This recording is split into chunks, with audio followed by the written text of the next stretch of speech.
Then we have Niki Ashton here to hold our keynote presentation. Our future meetings, please save the date of May the 13th, in 2 weeks, I guess that is. We have our annual general meeting per Zoom with Canadian writer and activist Yves Engler. The announcement has gone out and reports will be posted on the website. The next interactive meeting will be in September. We will send out a poll finding out if another regular Saturday of the month would be a better choice, because the 4th seems to be clashing with, or the last Saturday of the month seems to be clashing with other meetings. Now, you can never really prevent that, but there are some that are regularly around and we don't want to clash with that. And if you have any suggestions, CUSJmedia@gmail.com is a good one too. We will send another mailing out after this to keep you ahead of the game. So we have Jim Sanis and Gary Campbell, and also Joy Silver, because first thought that Joy wouldn't be here, so I'm so glad that she's here. Irene K is away. And we have 2 days keynote address by Niki Ashton, who is an MP in Manitoba, I think. And I have a whole description of her, and here she is with Michael Yellowback of Manto CP Cree Nation, addressing the healthcare crisis in the Indigenous communities, causing people to die. A group of chiefs is calling for immediate action from the federal government. Well, it's one of the things she is doing, and she will talk about standing with Indigenous communities and what we also can do to be involved. The agenda is basically chalice lighting, the traditional Unitarian chalice lighting. Then I will do a land acknowledgement of for the whole of Canada. We will have a moment of silence for Marja Nijland, who passed away in December, and has a memorial service as we speak for her. And so therefore not everybody can be here. Social justice issues across the country, we will exchange things, and it might be an inspiration for others how we perhaps can be a support. And then we will have Niki talking, plus a Q&A. So without further ado, let's have Joy to do the chalice lighting, and I will stop sharing for a moment.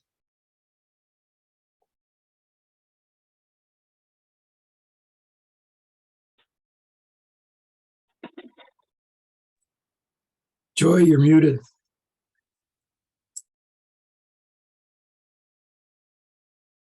Yes. I'm going to say the chalice lighting words and invite all of you to say the Indigenous territory from which you are here at this meeting. So hang on, I'm just opening it up. Seems to be tricky dicky. It is hiding on me. Okay.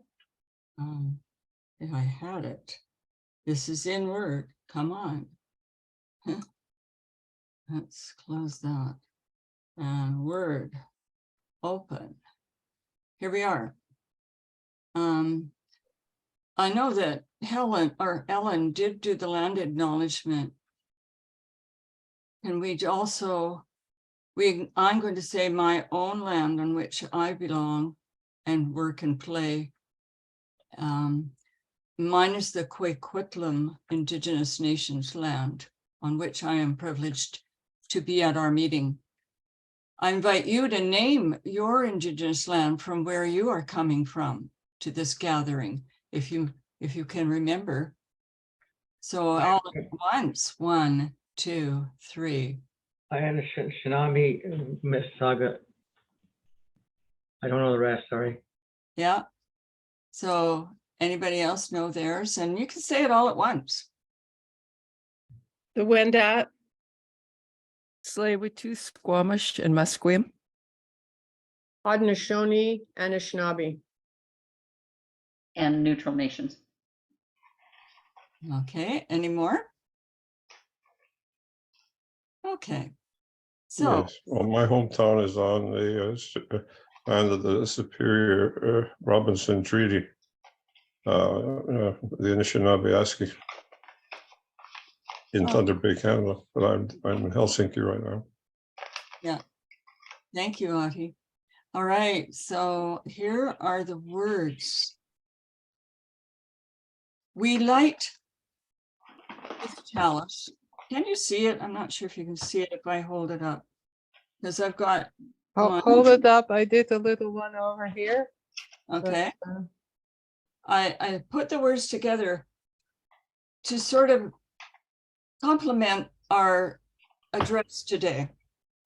We light this chalice to represent the wondrous fire of our commitment to help uphold our 8 Unitarian Universalist principles in all our relations with the earth, with our loved ones, with our friends, with the people with whom we don't yet agree, with those whom we encounter briefly, with all those whom we have yet to meet, and all those whose land upon which we live and play and work.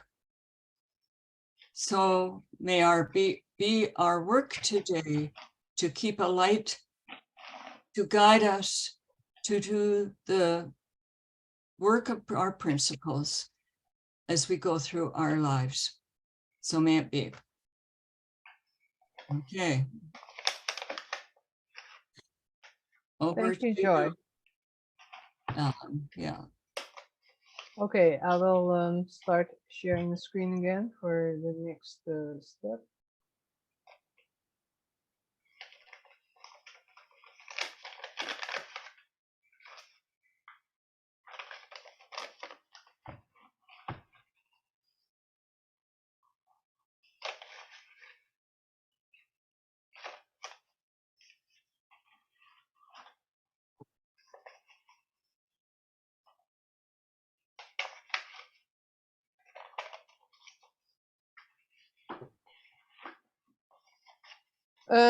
Land acknowledgement for the whole of Canada. We respectfully recognize and acknowledge the relationship that the First Nations, Inuit, and Métis across Canada have with the land all Canadians live on and enjoy. This acknowledgement should only be a first step in eventually approaching restoring unceded land to the Indigenous nation or nations that previously had sovereignty over these lands. And then we are now going to Marja Nijland to remember her. She passed away December the 14th last year. And as we speak, there is a memorial service for Marja in person and online in BC. Marja and her husband, Philip Simmons, were very active and essential part of the CUSJ for many, many years, especially with creating and publishing Just News, of which we are now only publishing a very short version called the Just News Express, which is only online. It was a very, very extensive annual publication that was a lot of work, and we still have them online on the website, so you can still look at all the issues that were talked about.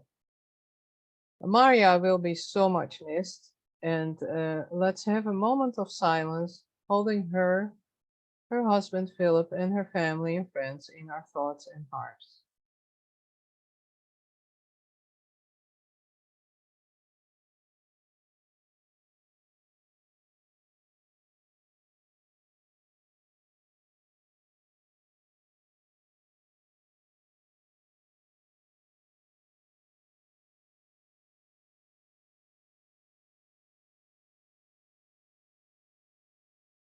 Thank you very much, and amen.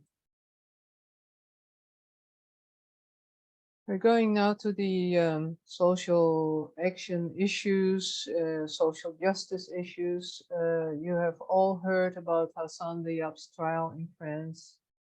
That didn't go very well. We have supported Hassan Diab throughout the years, and it's extremely disappointing that Hassan has been found guilty at the trial in France in absentia on April 3rd, 2023. And this is for an 1980 bombing in Paris, although Hassan wasn't even in France at the time. The absurd deal has caused a lot of distress for him and his family for nearly 15 years. Will PM Trudeau back out of his promise that the extradition of Hassan Diab was something that should never have happen again, or refuse the possible request for extradition? You can check facebook.com Justice for Diab. You can just remember Justice for Diab and look that up on Facebook. So what will be next? We're not sure yet. We have to wait and see somewhat too, but we should also protest. There is more on our email discussion group, CUSJ forum, and you can subscribe to that forum if you're not on that yet.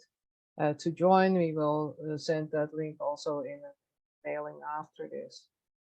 And the CUSJ has been supporting this case for a long time. The last contribution was a donation of $500 this year.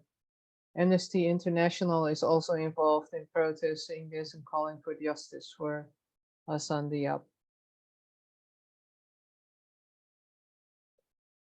Francis Deverell has asked us to tell our pension fund to vote for climate transparency from Suncor and Enbridge. Canadian pension funds insist on staying invested in fossil fuel companies, claiming that they can help them decarbonize and adapt to a zero carbon future. But Suncor and Enbridge do not have credible or profitable pathways to decarbonation other than phase out or early retirement of their oil and gas assets. These companies have to listen to their investors. And your pension fund, our pension funds, is a major shareholder. So keep that in mind. And again, a link here that we can send, and we will also post it on our website, CUSJ.org.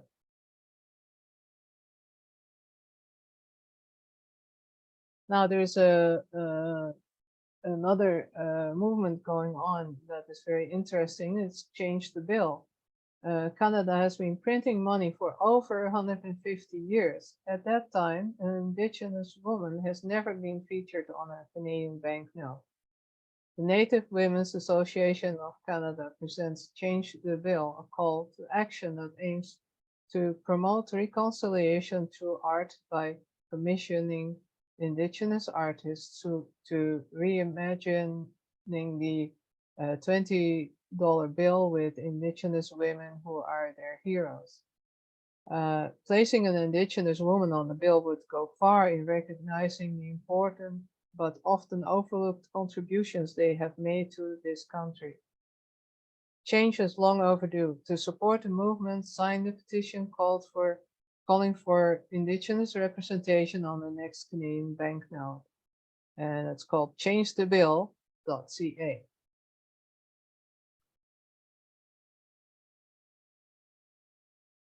Now I'm throwing this open to other people that want to basically share their social justice committee actions from across the country. About 2 minutes per person to share. Don't make it a live story, but do tell us if you have anything on the go. I would like to learn if it can maybe help you with some issues.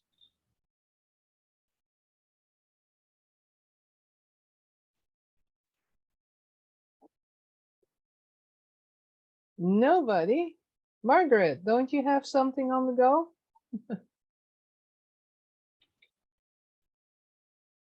You're muted, Margaret.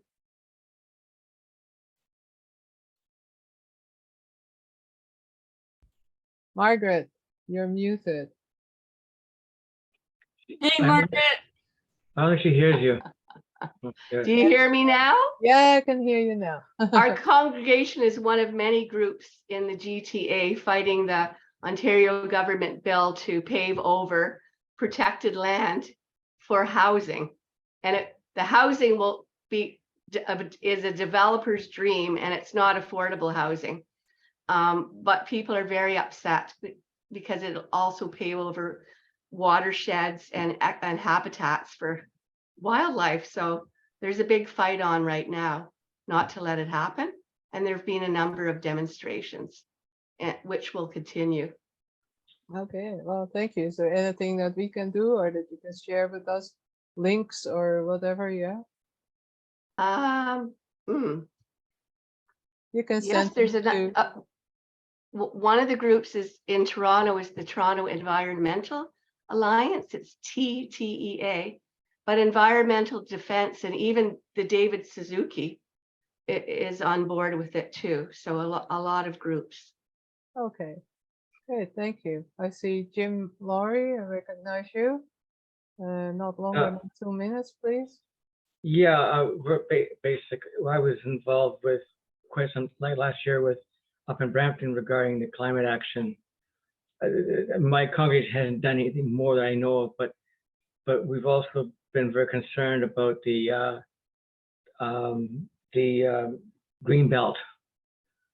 Susan Berry has been very, I was supposed to go to that thing, but I couldn't make it. But I don't know if anyone watched the news yesterday.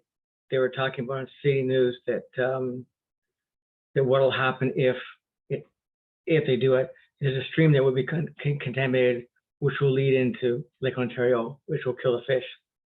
Right. But I don't think Trudeau understands it, what the problem is, or even I don't. Actually, Trudeau hasn't been involved. It's Doug Ford. Doug Ford, yeah. Yeah. and you know it's got to come back to slap in the face. Right. Thank you, Jim. Anybody else having anything with their congregation that are going on right now with social action? Then if we don't have anything more going on, I would say mute yourself and we will have, I invite Niki Ashton to talk to us. Hello, and I have a helper here. His name is Stefanos, and he's one of my twins. He's 5 years old, and well versed on some of the issues that I'm going to talk to you a bit about today, because well, he's always around, and he too is from here in northern Manitoba. And he cares. First off, I just want to thank you very much for inviting me here today to be part of your gathering. You know, I had a look at your website, just hearing from some of the campaigns that you're involved in. I'm truly thankful for your activism, for your solidarity on so many issues, and for your commitment to social justice. When Jim reached out a number of weeks ago to invite us to be part of this, once I knew what the possibilities for the dates were, I had no hesitation, because I really wanted to support the work that you're doing. I will acknowledge that I am joining you from my hometown of Thompson, which is on Treaty 5 territory, the traditional territory of the Nisichawasik Cree Nation here in northern Manitoba. And I was born and raised here in Thompson. I grew up here, and like many Northerners, I had to leave for post-secondary education, and ended up coming back to teach actually at our university college, and including for a First Nation here in our region, Fox Lake Cree Nation, and ended up getting far more involved in politics. I should say that I was around politics my entire life. My dad was an elected representative provincially in our area, and my mom was a feminist organizer and activist. And you know, but you know, nevertheless, I wanted to pursue my own path, a path that always involved a commitment to social justice justice with a particular lens on human rights. And I was fortunate to pursue some opportunities internationally. But to be quite honest, in fast forwarding to the beginning of my direct political journey was in 2005, when the big debate in our country at the time was legalizing gay marriage, a position that was long supported by the NDP. And at that time, surprisingly enough, our member of parliament at the time, who was NDP, did not support that position. And despite our best efforts on the ground to have our MP reflect our party policies and our principles, she refused to do so. And thankfully, the NDP has a commitment to local democracy, and certainly at that time was very clear that it would be members of the constituency, NDP members, and those who signed up to be NDP members, to choose for themselves who would represent their area. And so at that time, at the age of 23, I think, like many young women, you know, I wanted to get involved, but I absolutely didn't see myself doing this work. And it was a group of older feminists, mentors, who encouraged me, but more importantly, supported me in building a campaign. And ultimately, we ended up winning the nomination. Unfortunately, the MP at the time decided to run as an independent and split our vote as a result. And so the 2006 election was my first election, but it's not the first one that we won. I can definitely say that one learns a lot more from elections they lose than they win. And it was in discussions early on that soon after the loss that we said, you know, we're going to go at this again. But I should say that at that time, the focus on human rights was also a focus on not just LGBTQ rights, not just women's rights, but also Indigenous rights. And that has a lot to do with where we come from. And the fact that a majority of people that live in this part of the country are Indigenous, predominantly First Nations, but also Métis. And that's really where a lot of my politics and my political work has been rooted over the last 14 years since I was elected in 2008. Our constituency, known as Churchill Keewatin-Okeskee, is about 2/3 of Manitoba. It's actually the fourth largest constituency in Canada. And just to give you a bit of a sense, I was listening earlier that one of your attendees is in Finland. Well, our constituency is almost the exact same size as Sweden. I don't know how that compares to Finland, but if you can imagine, Sweden is the same size of our constituency. Obviously, nowhere near the population, but it is a larger population than the two territories that are larger than our area. And we have 71 communities in our constituency, 41 of which are First Nations. These are First Nations that most of them speak Cree, others are Dene, others are Anishinaabe, and others are Oji-Cree. And right from the get-go, my priority has been to be a voice for justice for these First Nations. First Nations that day in and day out are dealing with crises. First Nations that are incredibly resilient, but First Nations that are very clear about the challenges that they face. And I will say, First Nations that amongst whose members you can clearly see the devastating impacts of the residential school system, of the 60 scoop, of the ongoing foster care system in our region.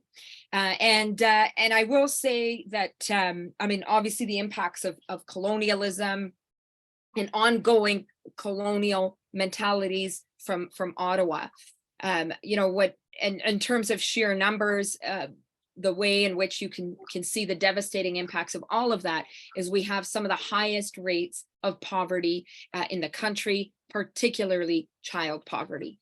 And so it's very clear in this part of the country, the importance of fighting back, the importance of doing things differently. And I wanted to today just talk a bit about ways in which we can all be part of that struggle, because it certainly isn't just up to Northern Manitoba or Northern Ontario or northern parts of the country or First Nations parts of the country to take on the systems that that hold these communities down. It really is up to all of us, and obviously those of us who are not Indigenous, who have benefited from the oppression and occupation of Indigenous lands, oppression of Indigenous peoples, exploitation of their resources, certainly have a significant responsibility to play. And for those of us who are elected, and I would say at any level of government in Canada, we have an absolute responsibility to address and dismantle the structures that hold people down. I will be with you in 1 second.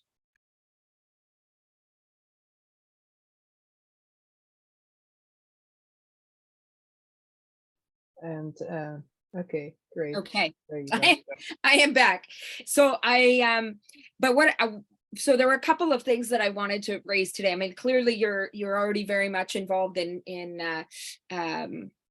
allyship and you know, involved in various political campaigns, which I think is really the you know, one of the big ways that that we can help when it comes to making a difference for Indigenous peoples. I would say that the first piece that is critical is to begin locally. You know, I know you're all from different parts of the country, and I'm sure you're all involved in community where you are. And I think it's so important to look at ways that we can support and reinforce the work of Indigenous organizations, community organizations that work with Indigenous communities within our own neighborhoods, our own communities, our own cities. You know, I know here in Thompson, for example, incredible work is done by the Friendship Center here in town. Everything from education and training, employment and training, to offering meals. During the COVID pandemic, they were also holding community clinics. You know, friendship centers are a critical part of our communities. And yes, they receive funding to do this work, but unfortunately, as we know, that funding is not not sustainable funding. It's limited to blocks of a few years at a time, and that work ought to be more secure. That's something that we certainly advocate for, but there's always room to support the work of friendship centers and organizations that do the kind of work that they do. You know, I think of other organizations that do some targeted work, whether it's homeless shelters or women's shelters, you know, shelters that that often, and certainly it depends on what part of the country you're in, have a disproportionate number of clients who are Indigenous. And I know, you know, here in Manitoba, whether you look at Northern Manitoba or Southern Manitoba, there's always room to support the work that that they're doing. And I don't just mean in terms of sort of some of the direct service delivery that they're involved in, you know, making sure that clients are supported. It's also getting involved in community events that they do. You know, I know so many organizations are involved in commemorating big national days that are an opportunity for us as non-Indigenous Canadians to honor Indigenous history. For example, just in a few days, we're going to be well, there's a number of days. I mean, June, there's obviously National Indigenous Day. We know that in May, we also is an opportunity to recognize that the need for action on missing and murdered Indigenous women. In September, we had this past year the first ever Orange Shirt Day, the National Day of Truth and Reconciliation, which some call Orange Shirt Day, and getting involved in these events, inviting friends, neighbors to be part of these gatherings. In many ways, getting involved in honoring, you know, Indigenous people's contributions, Indigenous people's histories, and dark histories of our country vis-a-vis Indigenous people, with respect to, say, for example, the residential schools, is a way of decolonizing what we see as Canadian traditions and what we see as important days in our calendars, and of course, you know, part of decolonization is well, a big part of that is centering Indigenous peoples in the story of who we are as a country, and you know, who are how life is in our communities and in our different regions. So I would certainly say that one big way is working with local organizations, community organizations that work with Indigenous peoples on a daily basis. And of course, related to that, I would say another key area of action is political action, which again, you're so involved in, as I saw from the various posts. Switch to my headphones here. And I think, you know, without question, that if we're going to pursue justice and solidarity with Indigenous peoples, political change is required. Now, part of that is campaigns that exist already on the ground. You know, I was so excited to see that the campaign that you shared around divesting from fossil fuels when it comes to our pension funds. A big part of divestment, or certainly action when it comes to the fossil fuel industry is action being called for by Indigenous communities. Right now, there are Indigenous communities in Northern Alberta that have been deeply impacted by a massive tailings pond rupture in Northern Alberta, poisoning the waters and lands of Indigenous peoples in that part of the country, and there's increasing work to build solidarity around that, but being able to amplify this fight and calling for Imperial Oil, the company, to be held responsible, and calling on federal, not just the provincial, but the federal government to hold Imperial Oil is a critical way of showing solidarity with Indigenous people in this important fight. Other examples of political action are very much involved in terms of broader resource extraction projects that are being pursued against the wills of Indigenous peoples. I know that's very much the case right now in Ontario, where there are Indigenous peoples fighting the further development in the area known as the Ring of Fire, development that's being pursued without consultation with their communities. And I know just recently there was action at Queen's Park where Indigenous leaders came up and very vocally opposed what the provincial government is trying to do there. And so, you know, there are a number of campaigns that are ongoing that would be important to connect to and connect with some of the folks that are involved in. And I would definitely say in the Ring of Fire situation, and actually in terms of Northern Alberta, I know this from the communities that I represent.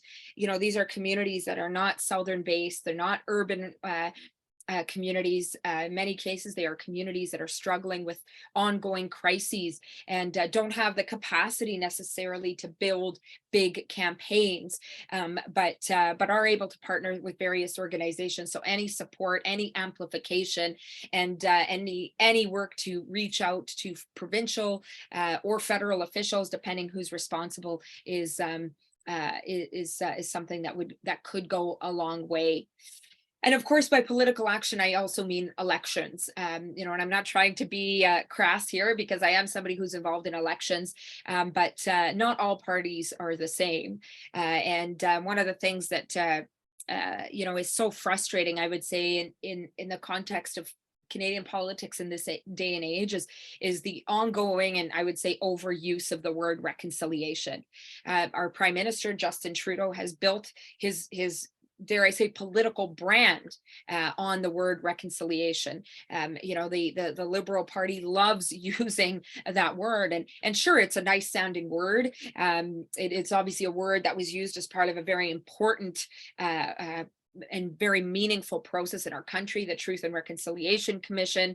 But its overuse, I would say, politically, particularly from political leaders who refuse to act on the 94 calls to action from the TRC, is playing cheap politics. And I would say often the overuse of reconciliation is used as a sort of exercise to appeal to non-Indigenous people, particularly in areas far away from Indigenous communities, or not very close to them, maybe I should say, that want to feel good that we're doing something, when in reality the federal government is nowhere near where it needs to be when it comes to making a difference for Indigenous communities. I talked about the 94 calls to action from the TRC. We've seen minimal movement from the federal government on them. There are 231 individual calls to justice from the Missing and Murdered Indigenous Women Inquiry. Again, we haven't seen the federal government step up in any significant way, and we know that the crisis of missing and murdered Indigenous women has in some ways become worse as a result of the COVID pandemic, and very much tied to the increase that we've seen in terms of violence against women more broadly. We also know that, in terms of basic needs, Canada is simply not meeting the needs of communities. As of January this year, there were 32 long-term boiled water advisories in First Nations across the country. So that's just the long-term ones. There's recurring short-term ones. I represent a couple of the communities that have been on that long-term boiled water advisory list. Life has been extremely difficult for people, and I can definitely say that it's not for a shortage of advocacy. In fact, one of the First Nations that's been under a long-term boiled water advisory here in our region, Tatasquiat Cree Nation, was part of a class action lawsuit recently that finally got some movement for their community, but for years they'd been speaking out against the treatment that they were receiving, the lack of investment in clean water infrastructure, and the government kept choosing to use band-aid solutions.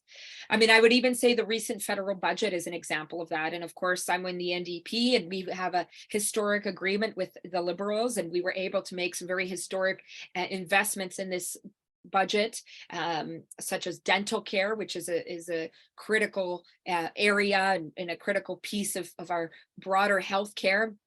We also were able to push the government to increase some income supports during this difficult economic time for many Canadians. And there were some other areas where we were able to make a difference. But a core issue that we've been advocating for years was the need for investment in Indigenous housing.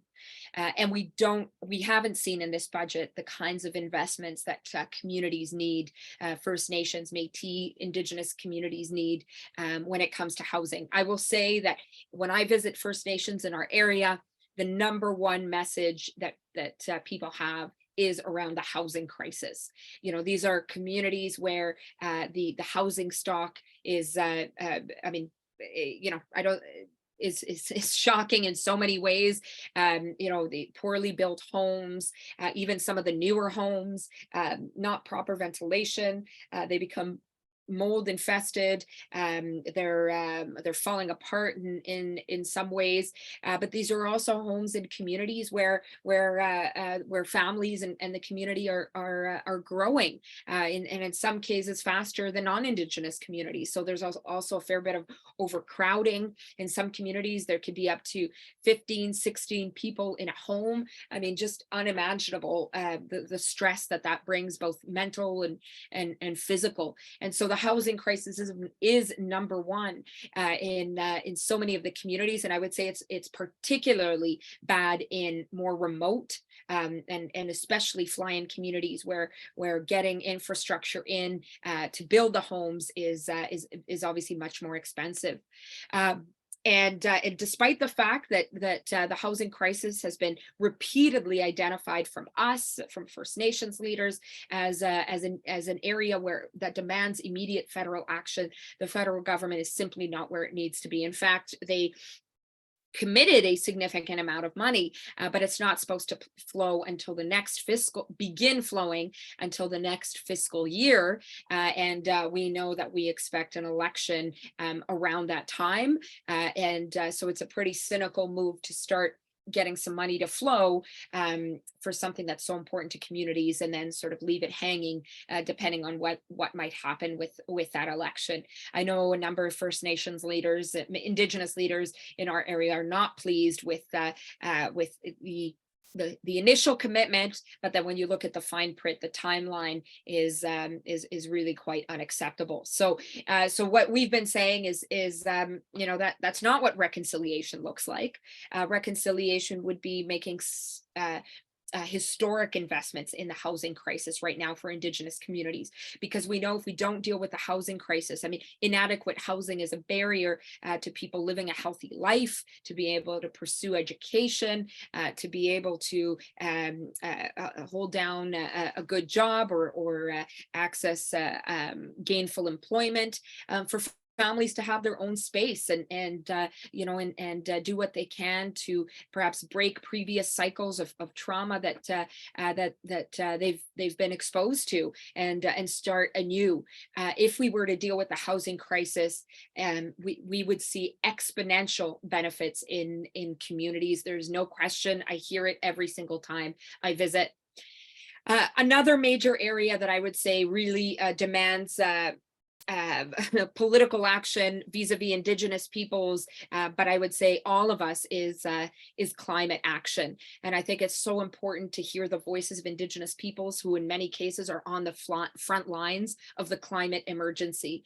We know, having heard from Indigenous leaders, experts, we know from scientists as well, that climate change is already having a disproportionate impact on Northern Canada, on Western Canada, and we know that impact is most felt by Indigenous communities that are often very close to some of these direct impacts, but also have the least amount of resources to face you know, freak climate events or unreliable climate. And of course, the example of Lytton in British Columbia that was entirely torched to the ground by a climate-induced forest fire is you know, that was a mostly Indigenous community, and it's a community that suffered immense loss. I've had the privilege of working with longtime educator and advocate from that community, and to this day there is no rebuilding yet in Lytton, and what's been very clear from people in that community, from the educator that I've worked with, is that it can't just be obviously rebuilt as business as usual. It needs to be rebuilt in a way that also where they're able to be safeguarded from the next forest fire or the next flood that they could possibly be so vulnerable to. And so I would say, you know, when we're calling on our federal leaders to take action when it comes to Indigenous communities, it also means taking action on climate change, not just for Indigenous communities, ultimately all of us. But let's remember that it is Indigenous communities that are really on the front lines of this devastating impact of climate change, and will continue to pay a higher price as a result of climate change. And so when the next election rolls around, one of my messages to you would be to you know, to not just look closely at what people are saying, but to show up at the debates, to approach the candidates, and I would say especially candidates that like using the right language, to dig into exactly what it is they're committing to, and hold them to account, because I would say as we've seen inequality in our country grow, which it's growing across the board, we're seeing levels of inequality we haven't seen before. For Indigenous communities, that inequality is, you know, there's no safety net in these communities. So as life becomes more expensive and more difficult for Indigenous communities, that's you know, that's the reality becomes even more acute, and so speaking out on with and on behalf of communities in your area, and perhaps others whose struggles you're following in local elections, I mean in federal campaigns in your area, is very critical. And choosing to support candidates and parties that want to make a difference, that see Indigenous justice as core to making Canada a better place, that see Indigenous justice as core to the broader fight of social justice. That's absolutely essential. I mean, the reality is that we cannot be fighting for social justice without Indigenous justice, that we can't truly talk about reconciliation if we're not actually fighting for Indigenous justice and social justice, not just window washing. We need to make a difference alongside Indigenous communities and I would say following Indigenous communities who are telling us clearly what needs to be done in our country to improve the lives of people. I did want to share one project, and we're just starting the campaign on this, and we'd love to keep you posted on it.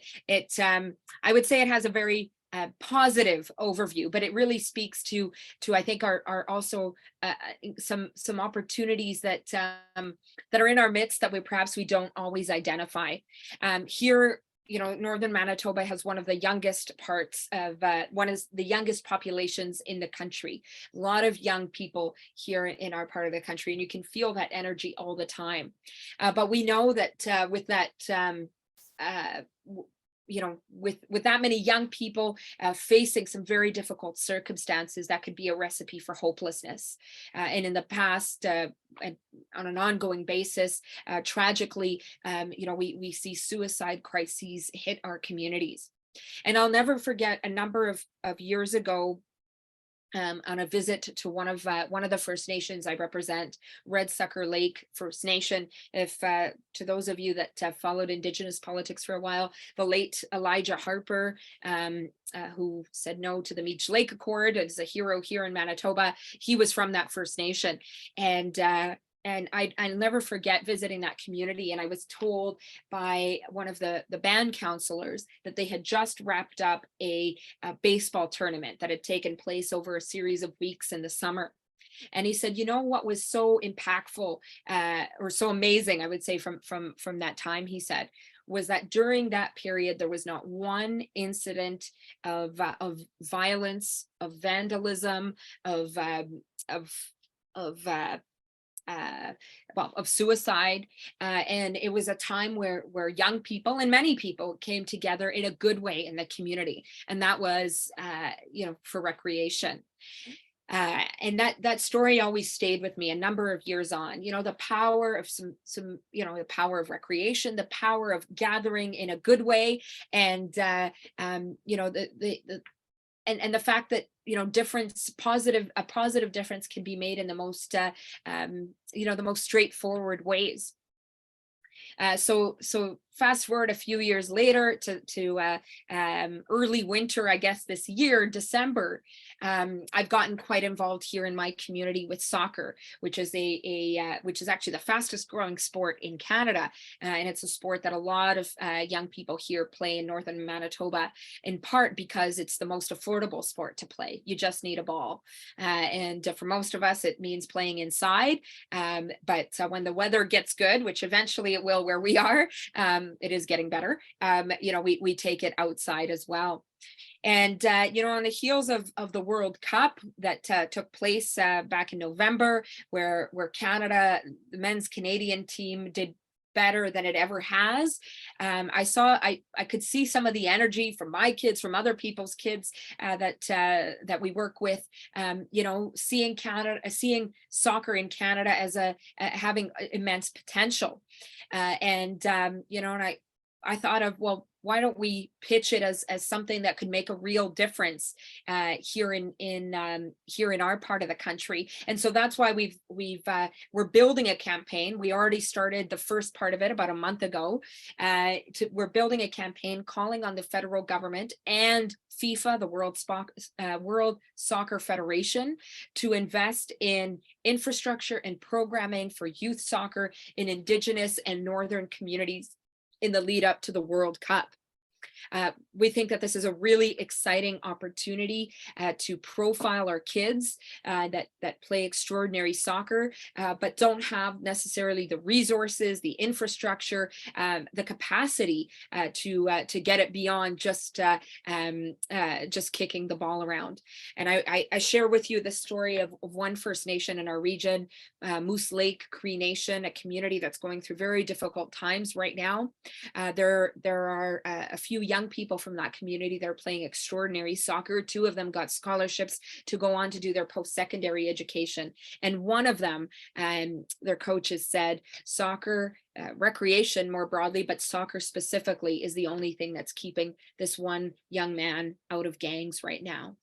He's very good at what he does, and he's got the support of his coaches and educators to go as far as he can. So we're saying we want to see more of those stories, and we want to see that by creating legacy projects, whether it's building artificial turf or even maybe some permanent infrastructure, bringing in some resources to do tournaments and to connect our communities. And we're saying that the federal government has a responsibility to save lives. So yes, we need investment in housing, in clean water, and ending violence against women, and we need holistic ways, a holistic approach in terms of identifying, acting on the needs of Indigenous communities at this time. Recreation, investment in young people needs to be one of those ways. This is a campaign that's just in the initial stages, but we've garnered a fair bit of interest already, and would love to keep you posted as we build the campaign. It's not sort of the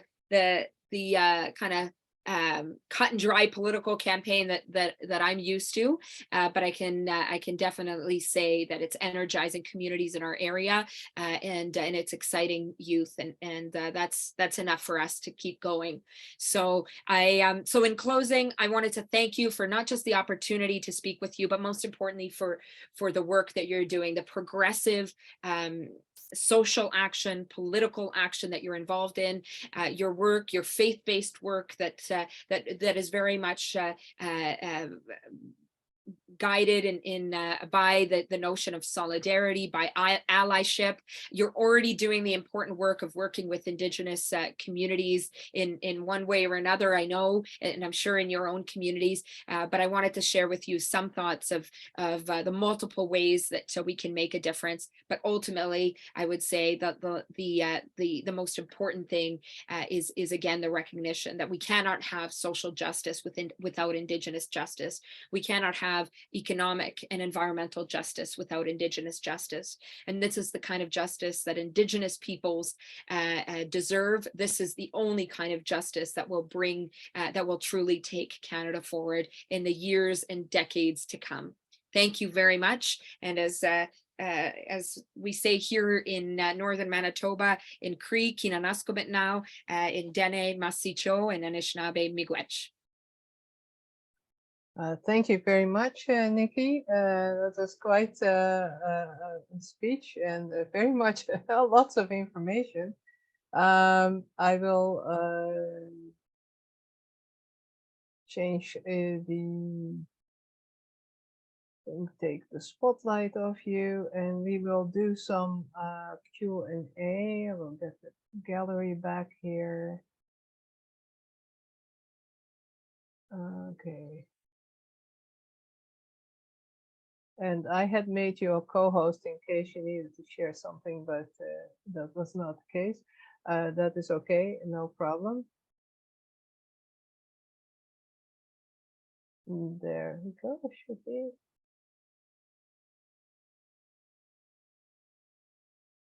And how do I get the gallery back? That's a good one.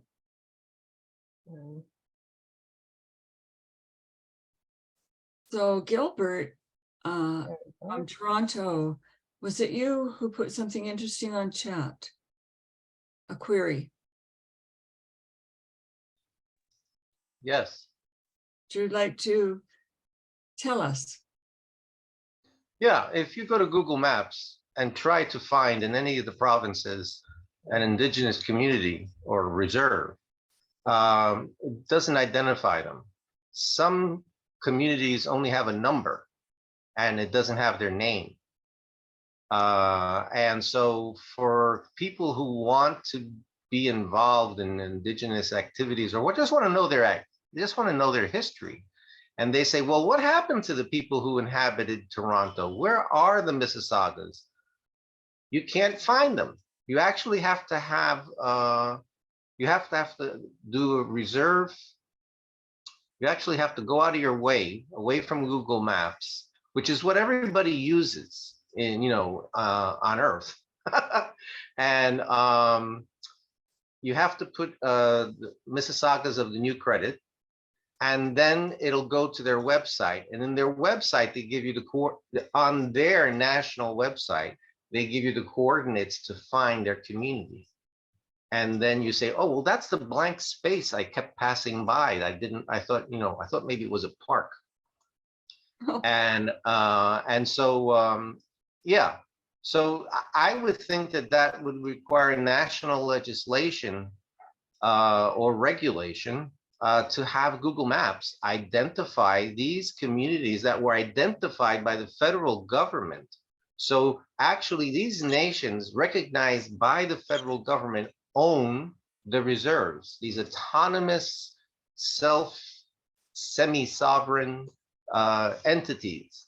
And Google Maps does not recognize the title to those lands. Okay. So that's a question I have.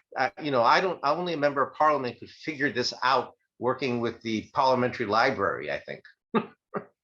How about Niki, would you like to respond?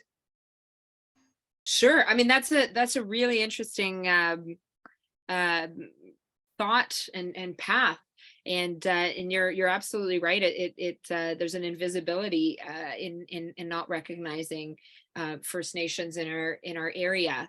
On Google Maps. Yeah, I mean, it's definitely something that we could definitely take a look into, and it's a good question what the role of the federal government could be on that front. I know there have been First Nations involved in mapping exercises. In fact, there's some work being done here in Manitoba around mapping of First Nations territories and the impacts of climate change, but that's a bit different. I don't think that's focused on Google, but yeah, that's a good idea. It's definitely something we could look into. So I was impressed with Niki's presentation. And one of the things is that what Google does is socially erase Indigenous people from our young people, from our student historians. They're practically erased. Yeah, no, that's a good point. Everybody uses Google. Yeah, that's no, we could definitely, and you're absolutely right. The Library of Parliament would be the first place to go and see what what's been done or what needs to be done, for sure. Yeah, thank you for raising that, Gilbert. You're welcome. Just before we go to someone else about what they might want to inquire or offer, Niki, I always like to know if someone would take that on, who might it be? And perhaps you're the person who might be able to direct us. In terms of the Google Maps Yes. idea, yeah. Well, we can put in a request to the Library of Parliament, which Gilbert mentioned. They are the office that it's sort of our first point of contact on issues that we may not know what's been done, who's responsible, what needs to be done. So we can definitely put that request in, and perhaps as soon as we get that information, we can share it with you, and Yes. and maybe if you want to, then they may be able to identify folks that might be already working on this in some capacity, and we could certainly sort of check in from there to see what next steps might look like. Okay, so on behalf of CUSJ, we charge you to get back to us and see what you can find out. Sounds good. Perfect. I will reach out to our team there on Monday morning. Yeah, no, it's not. Yeah, I mean, the Library of Parliament does the heavy research, but yeah, that's a great idea. We'll keep you posted. Thank you. So now let's go to Robin Newton from North Vancouver, BC. Hi, Nikki. Yes, I'm on the traditional unceded territories of the Tsleil-Waututh, Squamish, and Musqueam.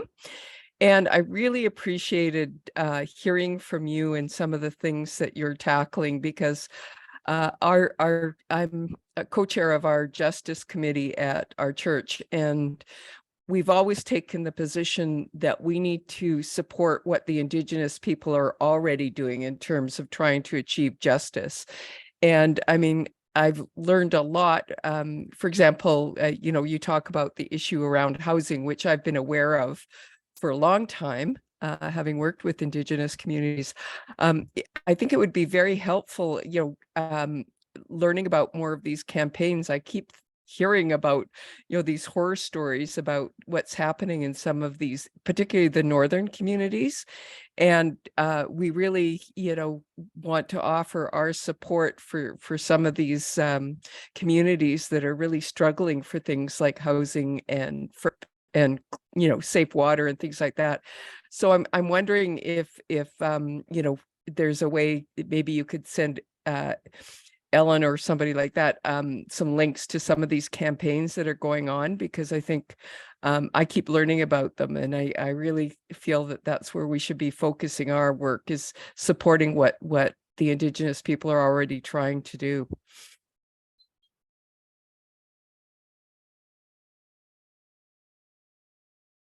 Jump in.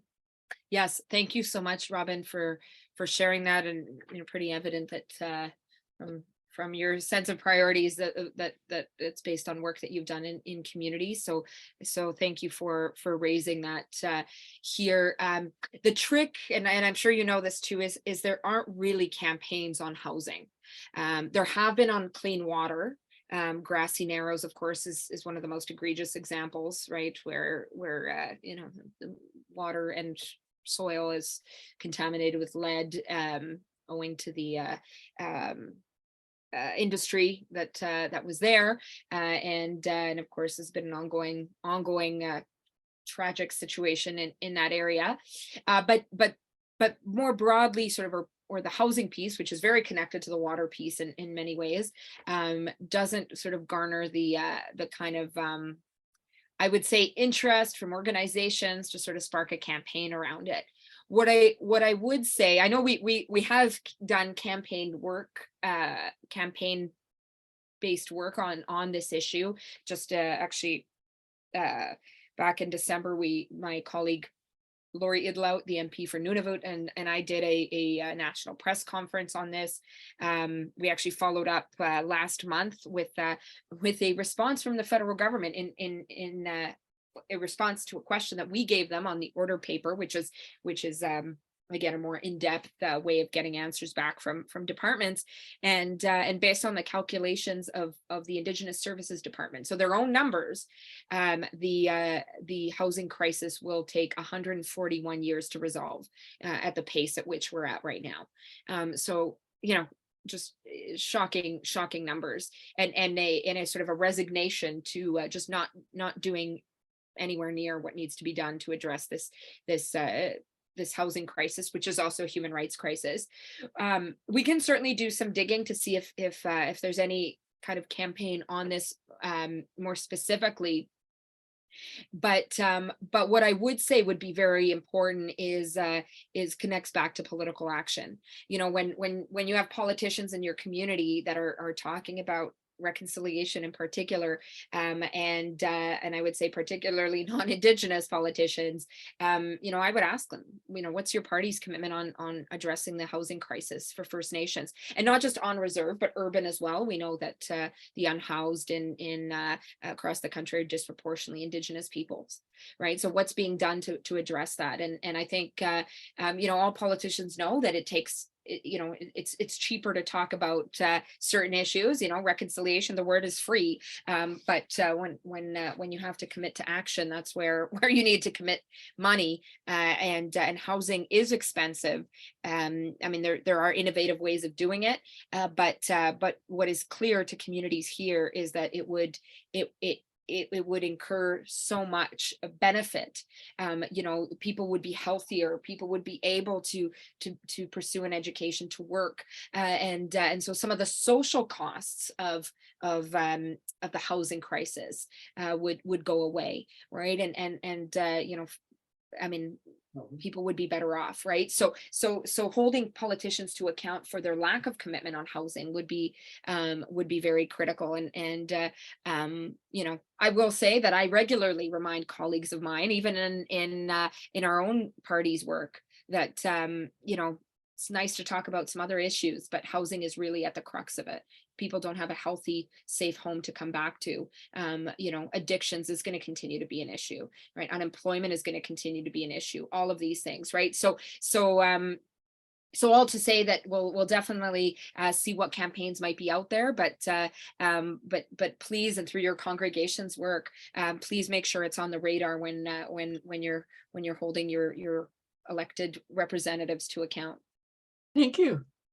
Thank you.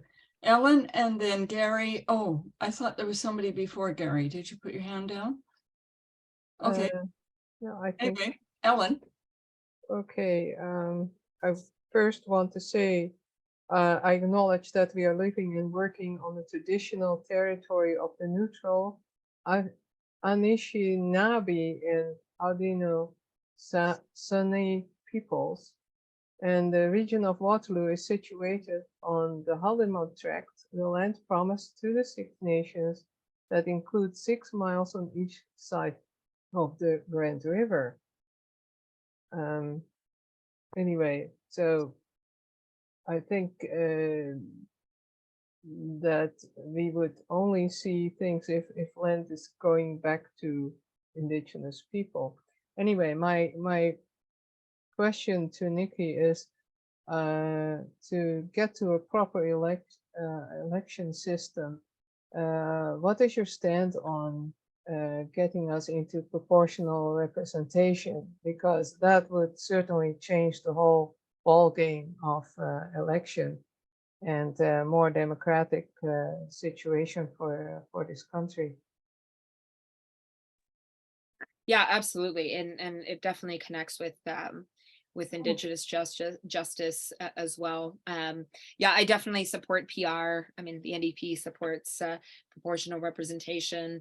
I know it's something that we pushed for with the Liberals in the context of this agreement, and despite Justin Trudeau's initial promises to bring in proportional representation, they are very not interested. And you know, obviously for very cynical, self-serving reasons.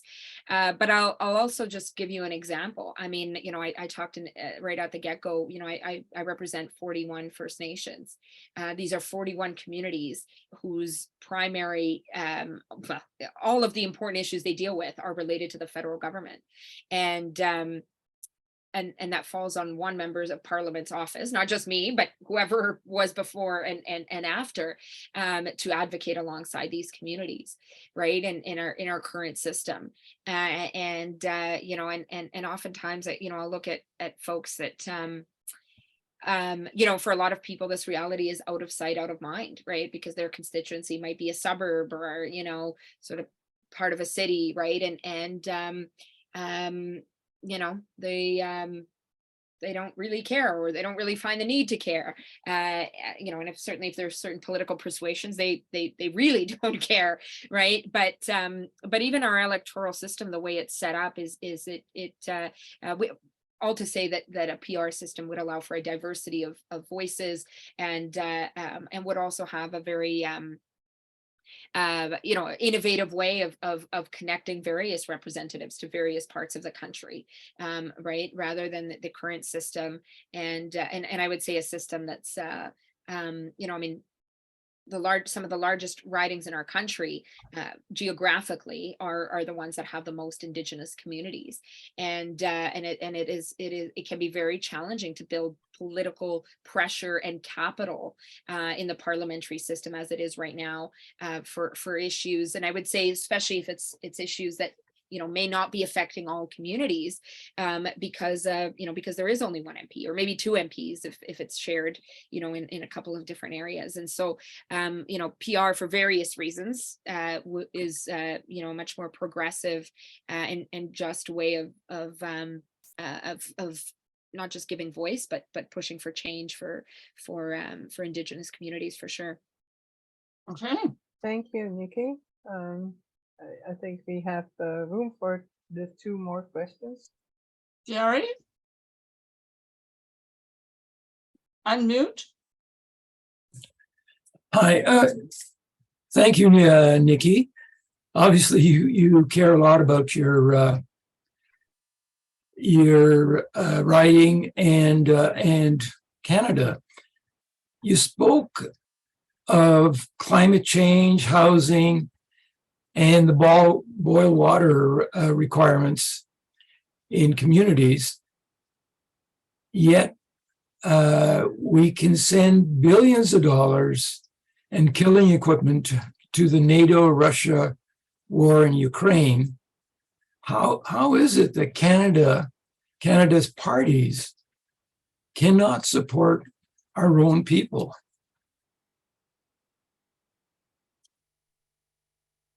Yes, well, thank you for sharing that question, and I think we really need to ask ourselves where our priorities are. We know that war isn't just bad for obviously for people, but also our planet.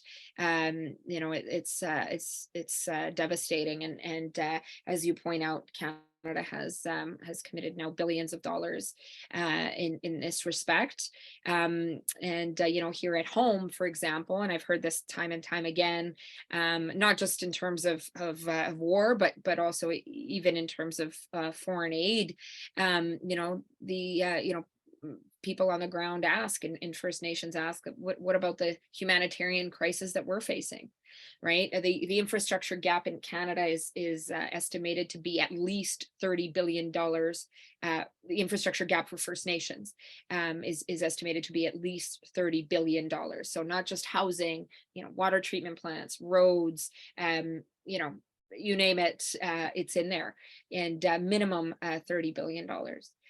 And we know that the wealth that we extract from First Nations territories, from Indigenous territories, is wealth that Canada is built on, right? Whether it's mining or forestry or oil and gas, or in our area hydroelectric energy, it is extracted and profitable because of the economic model it's premised on, and that is on the exploitation of Indigenous lands. So, I've always been an advocate for peace. And I was raised in a household where it was very, very clear question of priorities, and the ongoing need to push for peace. In fact, actually, my studies have in part been in that direction, peace and conflict studies at the university level.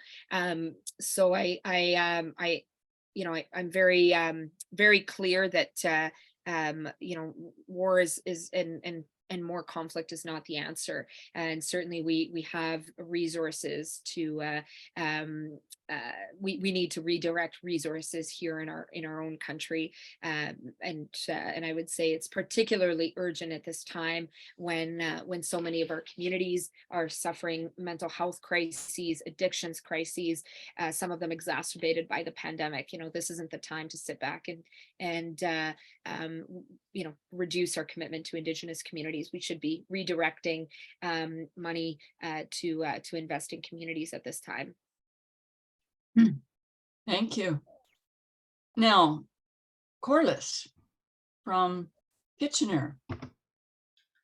Thanks very much. I want to acknowledge, along with Ellen and Jim, that I'm on the land traditionally used by the Haudenosaunee, the Anishinaabe, and neutral peoples. I also want to acknowledge the enduring presence and deep traditional knowledge, laws, and philosophies of the Indigenous people with whom we share the land. And that point is particularly germane because my question is about how we support Indigenous leaders and communities who are struggling to preserve and protect the land and the waters. So for example, right now in Ontario, where we have a premier who acknowledges that his development policies are no-brainers, he has actually stated, I think just yesterday or today, that he is not required to consult with Indigenous peoples on the Ring of Fire development. He has a similar attitude towards building a new freeway, which is also not needed. He is not doing consultation. I understand he's constitutionally required to. Indigenous people in the North have said, no, you cannot do this without consultation. How can we best support them in speaking to a premier who is deaf?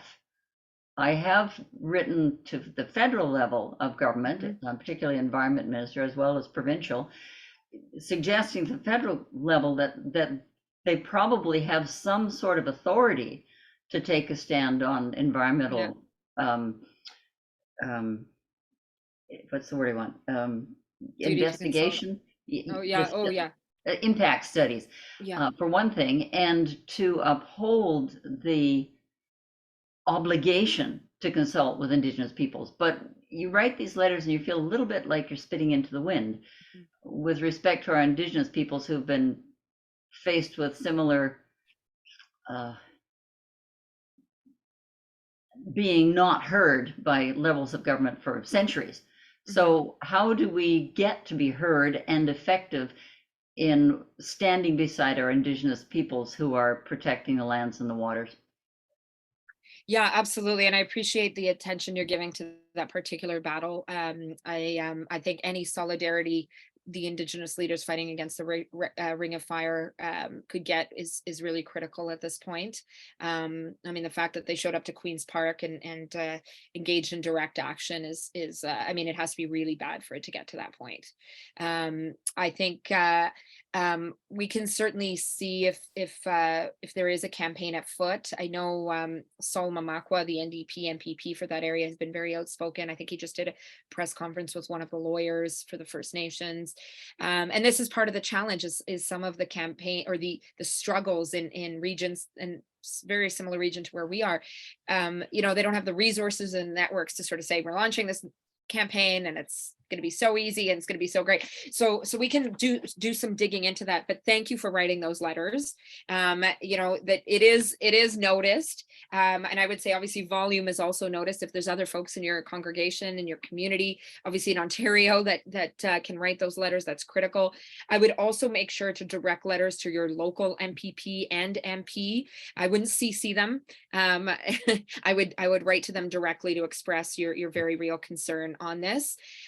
I will tell you right now, part of the problems is the MP that represents the area in which the Ring of Fire is in is conservative. So he doesn't give an absolute hoot, totally in line with Doug Ford. And so I think any support the NDP MPP could get is really critical because he's the only elected person for that area, right, that will speak out. So yeah, so keep doing what you're doing and I will let you know if we hear anything more. Thanks. Thank you. It's exciting to hear what is possible. We can help each other do all these letters to support everyone across Canada that wants to get these letters and voices to the judiciaries of who's going to help make this happen. Okay, so I don't see, am I missing anybody, Ellen? Oh, yes, Ati would like to speak. Yes, thank you very much, Niki, for coming and giving us this comprehensive view of issues. I find this very interesting, being here in Finland and somewhat following Aboriginal issues here. You may know that there are 3 countries in Europe, in the EU, that have Aboriginal peoples, and Finland is one of them. We have the Sami nations in northern Finland. They do have problems with sovereignty of land and consultation, like the Aboriginal peoples in Canada. But the social issues that you describe are really shocking. Number one, housing. Secondly, not being able to get clean water. This is not an issue that has been in any media in all the 30 years that I've been in and out of this country. And it puzzles me that you have this issue. On the other hand, you have something in Canada we don't have here. You have a minister in the government who is presumably involved in preparing the budget, the Indian Affairs Minister. I don't know what they call the department now, they keep changing it. And why can't you get, because the federal government is responsible for Aboriginal affairs, Indian affairs, and they can budget it in the federal budget, put in enough money to fix those houses and get your plumbing and water going. I don't see why it takes decades and decades to do this with the setup that you have there. You have the federal government, which is a lot of money. You have a minister who is responsible for it, which we don't have here. And it's probably because the Liberal Party and the political parties control that minister. But you are organized politically in the First Nations Council. Why don't you just get tough with the Minister of Indian Affairs and tell the federal Liberals that you're not going to support anybody as Minister of Indian Affairs who doesn't get these items into the budget and fix your water problem and housing problem and do it within a few years. We're tired of hearing about this. I love it. I love it so much, and I think that we definitely need to be doing a lot more of exactly what you suggested. And interesting. So 2 days ago, when I was in Parliament, I did a speech about the budget, and I trashed the Liberals about their lack of commitment on Indigenous housing, and I actually said the line, you know, if there's any Liberal, you know, across the way that thinks that this money is enough to deal with the crisis, they clearly haven't set foot in a First Nation. And in the Q&A period, where usually other parties get up and they sort of, especially on budget speeches, you know, they might disagree, but they kind of want to profile what the issue that matters to them. The Liberal that asked me the question, we actually clipped it and put it on social media, said in Parliament that she was offended at what I was saying. Actually, she said twice that she was offended, accused me of being hyperbolic, and part of her offense was that she has been to a First Nation. In fact, I understand she's married to somebody from a First Nation, and the Liberals do everything they can to address the housing crisis. Her question was just so off the mark, and quite accusatory of me. And I ended up responding to her, you know, as best I could, but part of me was just shocked. You know, I mean, there are truly Liberals that drink their own Kool-Aid and try to flip it as though you're causing them problems or offense by accusing them for not doing enough. Funnily enough, she then did send me a kind of a half apology after in an email, which wasn't really an apology at all. But it goes to show just how disconnected some folks can be. You're absolutely right. The minister is often not a minister that has a lot of power around the table, and there's certainly, I've seen various examples of that in real time, where, you know, the minister wants to move on something and others in their cabinet are not interested, and it's extremely unfortunate. But I will say that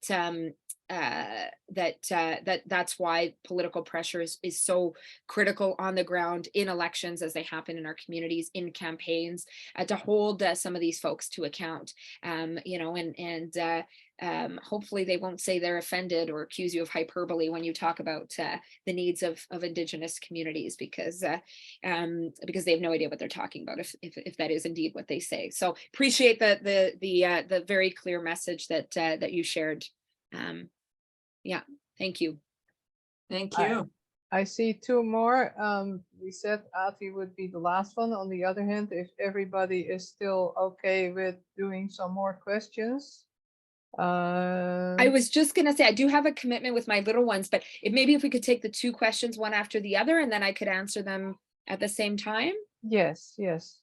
Okay, Laura. Yes, hi. So my question is more around the issue of the missing and murdered Indigenous women, and what would be your recommendations for for taking action on that issue. It's such a widespread issue. I know it's happening in the US as well, but just, you know, feeling so powerless about it, what would you recommend? That's my question.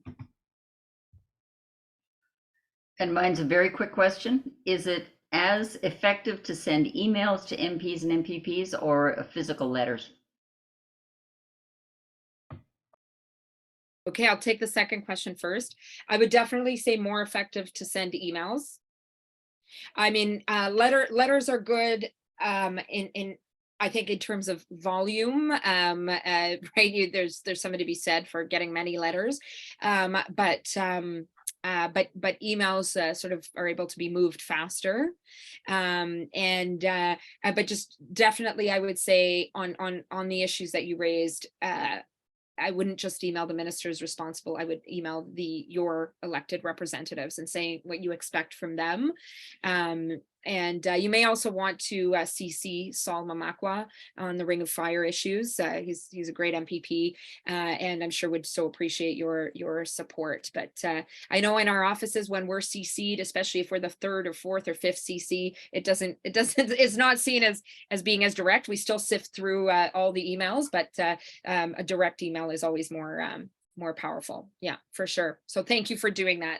And any questions on that front, we're always available to answer. We've certainly been at this for a while to know what folks usually do. Phoning is also very effective. Phoning offices, including local constituency offices, extremely effective. You know, to hear directly from a constituent that they expect their MPP or MP to take a stand on an issue, especially if their party is part of the problem, is definitely effective. Yeah, for sure. So on the question of MMIW, thank you for sharing that. That is absolutely one of the greatest ongoing tragedies in Canada, and a very clear reflection of just how unequal Indigenous peoples, and obviously particularly Indigenous women, are in Canada.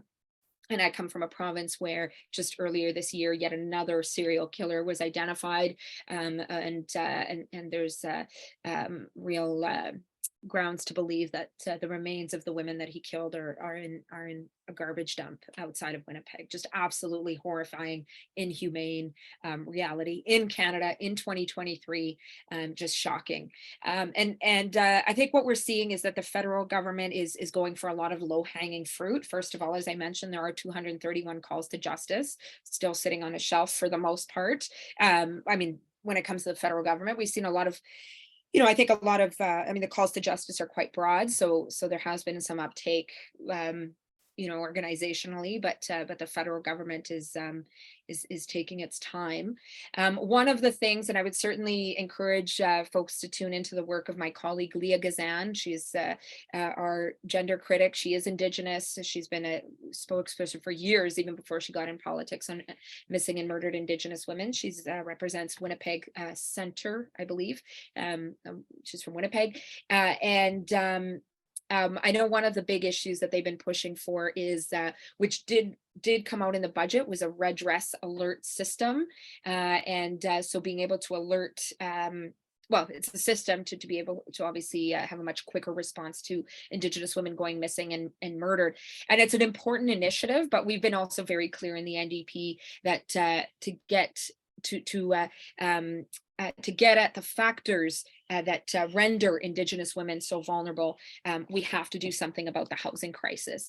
We have to do something about the lack of supports when it comes to addictions and mental health, and we have to look at the real at the economic barriers, right, and the extreme poverty that many Indigenous women are facing, and deal with that. And I can certainly say in regions like ours, there are women that can't, that are entrapped in cycles of violence, but have, it's very, very difficult for them to get out. And if it's a cycle of addiction, even worse, because of the lack of opportunities for healing and treatment across the board.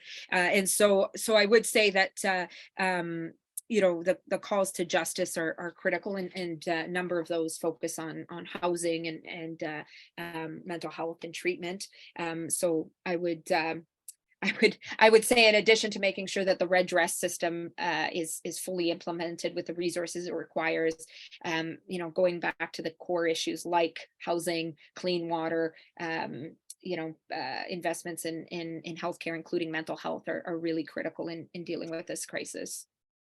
Thank you. Okay, thank you.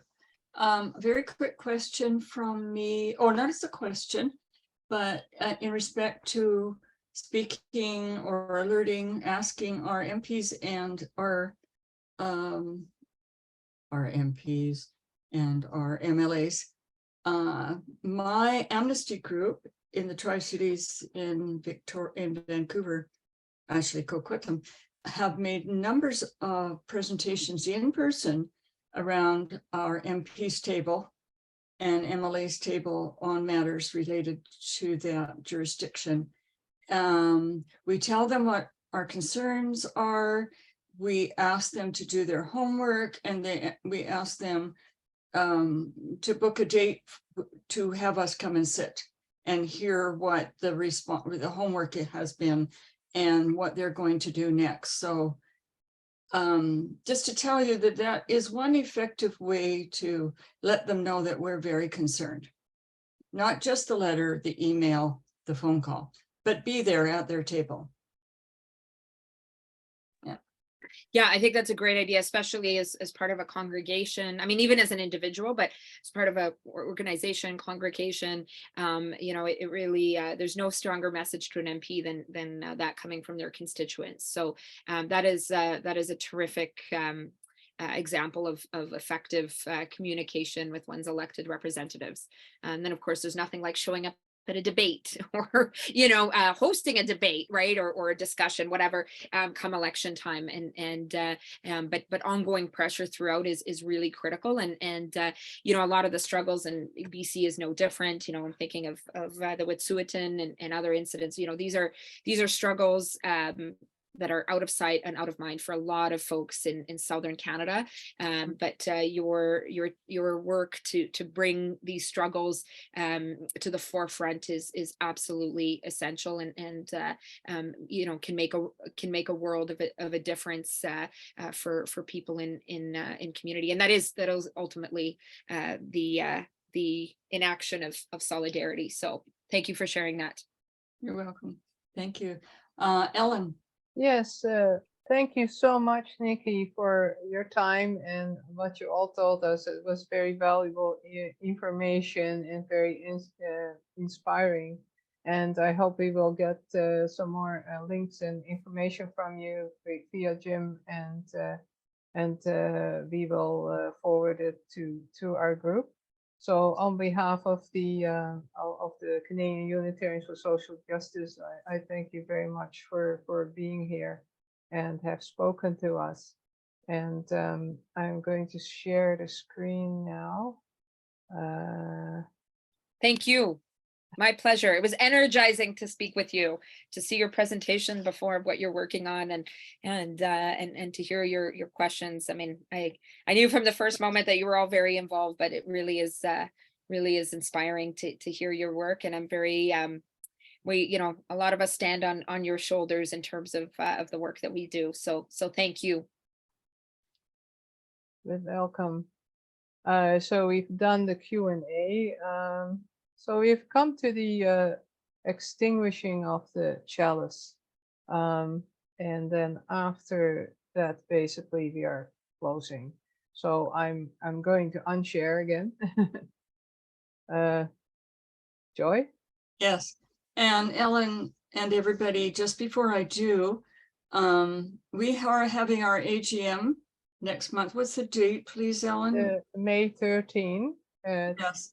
And I'm a bit slow getting out applications to re-register or register as a CUSJ member, but we'll get that done next week.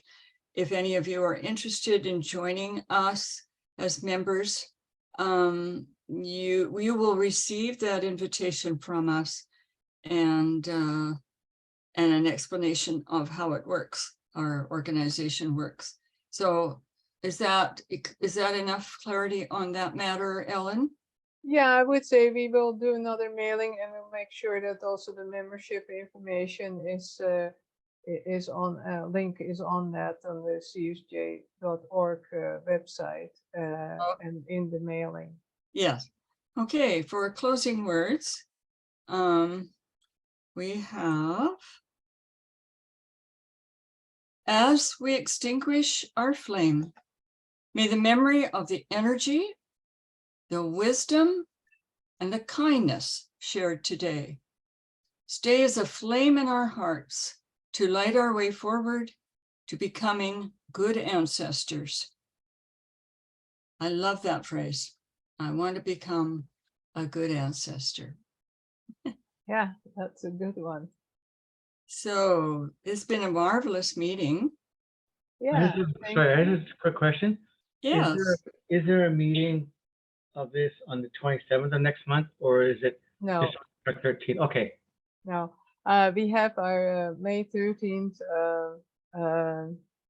AGM, and Yves Engler is speaking to that. You can find that on the website.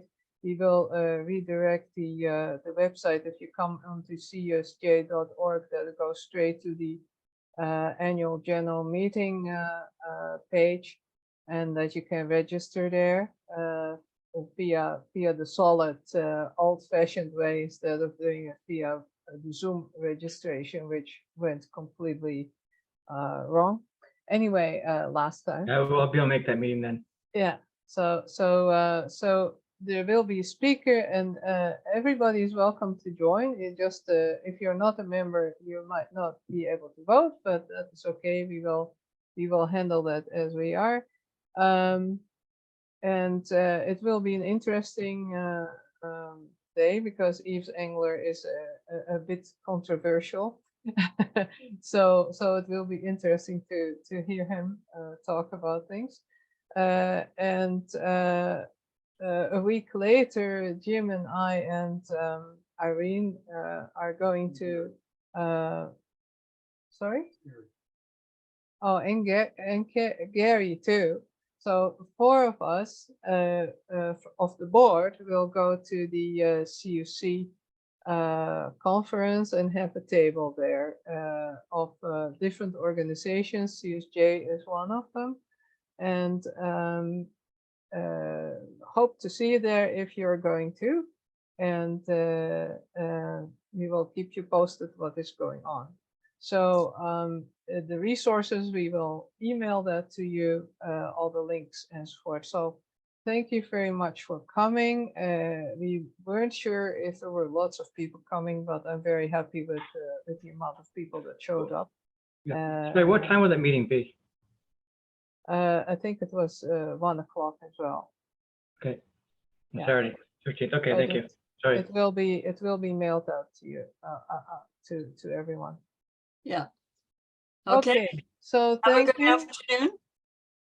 You have to, yeah, you did the chalice thing, so we extinguished the chalice, as it were.